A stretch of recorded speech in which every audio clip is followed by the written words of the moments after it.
जय श्री कृष्णा दोस्तों। आज हम श्रवण करेंगे कामिका एकादशी व्रत कथा। कामिका एकादशी सावन मास में पड़ती है, तो हम शुरू करते हैं।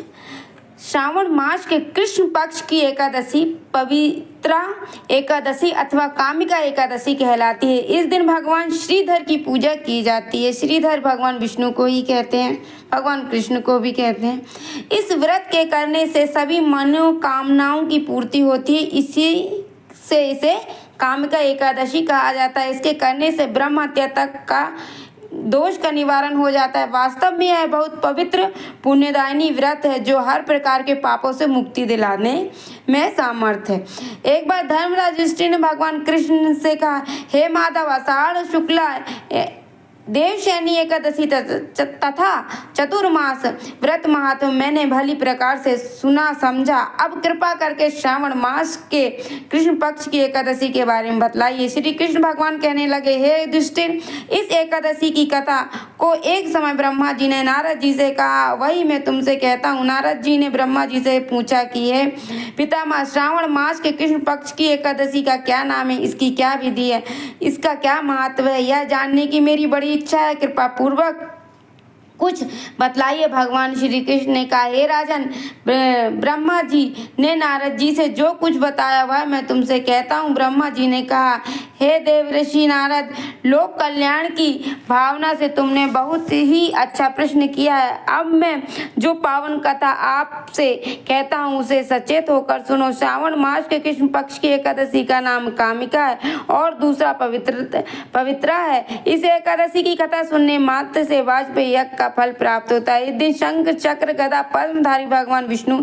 की पूजा करने का विधान है। श्रीधर, हरि, विष्णु, माधव, मधुसूदन आदि नाम से इनकी पूजा का फल सुनो। गंगा में, काशी, नैमिषारण्य और पुष्कर में, सूर्य एवं चंद्र ग्रहण पर, कुरुक्षेत्र में स्नान करने से, समुद्र और वन सहित पृथ्वी का दान करने से, सिंह राशि में, बृहस्पति में, गोदावरी और गंडकी नदी में स्नान करने से जो फल प्राप्त होता है वह विष्णु भगवान की पूजन से मिलता है।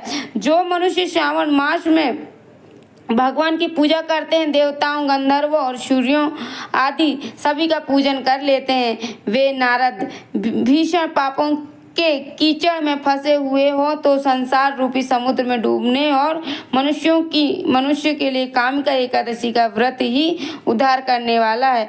इसे पढ़कर पाप नाशक अन्य और कोई उपाय नहीं है। भगवान विष्णु ने यही कहा कि इस एकादशी के व्रत के प्रभाव से जीव बुरी योनियों को प्राप्त नहीं होता। इस एकादशी को भक्ति पूर्वक भगवान को तुलसी दल अर्पण करने वाले संसार में ऐसे रहते हैं जैसे जल में कमल। इस व्रत के प्रभाव से अंतिम समय में मनुष्य यमराज की यातना तथा नरक के दर्शन नहीं करता और सीधा स्वर्ग लोक को जाता है। विष्णु भगवान रत्न, मोती, मणि तथा आभूषण आदि से उतने प्रसन्न नहीं होते जितने तुलसी दल अर्पण का फल 4 भार चांदी और स्वर्ण दान के बराबर है। स्वर्ग ब्रह्मा जी ने आगे कहा, भगवान को अति प्रिय तुलसी भी मैं भी सदैव नमस्कार करता हूँ। तुलसी के वृक्ष को सींचने से संपूर्ण यातनाएं, मतलब जितने भी कष्ट हैं, दर्शन मात्र से समस्त पाप और स्पर्श से मनुष्य पवित्र हो जाता है। जो मनुष्य विष्णु के चरणों में तुलसी दल अर्पित करते हैं वह मुक्त हो जाता है। कामिका एकादशी की रात्रि को दीपदान तथा जागरण का महत्व का वर्णन चित्रगुप्त भी नहीं कर सकते। जो मनुष्य इस एकादशी की रात्रि को भगवान के मंदिर में दीप जलाते हैं और उनके पितृ स्वर्ग में सुधा पान करते हैं, सुधा मतलब अमृत, जो गौशाला में घी या तिल के तेल का दीपक जलाते हैं, वे 100 करोड़